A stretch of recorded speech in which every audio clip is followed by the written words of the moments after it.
18 minutes.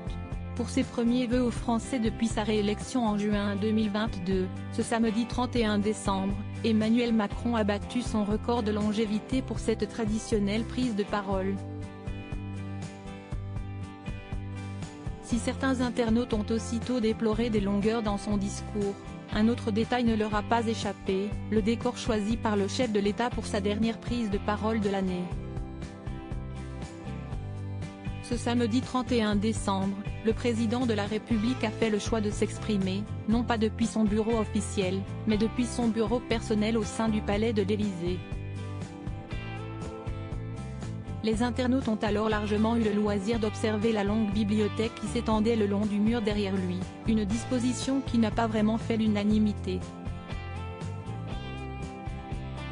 Emmanuel Macron a donc décidé d'enregistrer ses vœux depuis la bibliothèque d'une classe d'école primaire.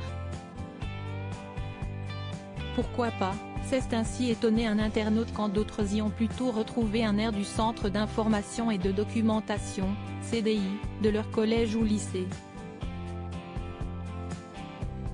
Certains se sont amusés de cette ressemblance avec ce lieu incontournable des établissements scolaires au vu de l'ancienne profession de la première dame, Brigitte Macron. Enfin, quelques plaisantins ont tenté de déchiffrer certains titres figurant sur la tranche des nombreux livres entreposés derrière le président de la République ou ont émis des hypothèses concernant ceux-ci.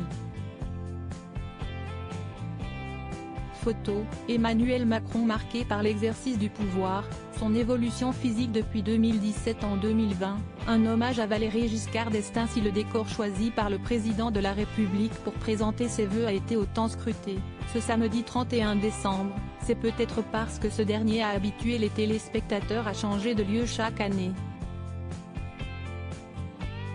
En 2019, il avait pris la parole devant une fenêtre donnant sur les jardins de l'Élysée, rappelle le Huffington Post. Puis, en décembre 2020, il avait rendu hommage à Valéry Giscard d'Estaing, décédé quelques semaines plus tôt des suites du Covid-19, en imitant sa posture de 1975, assis dans un fauteuil devant une cheminée réconfortante. Enfin, en 2021, Emmanuel Macron était de retour devant une fenêtre donnant, là encore, sur les jardins de l'Élysée et plus précisément sur une fontaine qui se situait, en arrière-plan, au même niveau que son visage, une juxtaposition qui avait quelque peu perturbé certains internautes et entravé leur concentration.